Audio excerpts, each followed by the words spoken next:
আল্লাহ তাআলা কিয়ামতের দিন সাইয়েদনা নূহ আলাইহিস সালামকে বলবেন, নূহ তুমি কি দাওয়াত পৌঁছিয়েছো তোমার উম্মতের কাছে?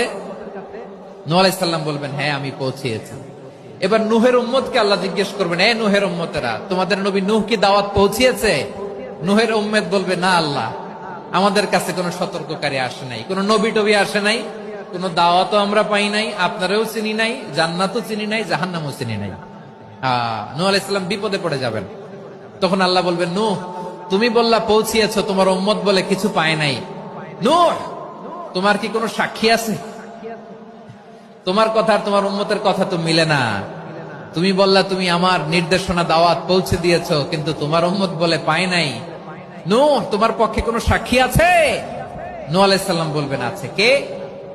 উম্মতে মুহাম্মাদী। তখন আমরা বলবো, আল্লাহ, আল্লাহর নবী নূহ আলাইহিস সালাম তিনি আপনি যা যা বলেছেন ঠিক তা তার উম্মতের কাছে পৌঁছে দিয়েছেন।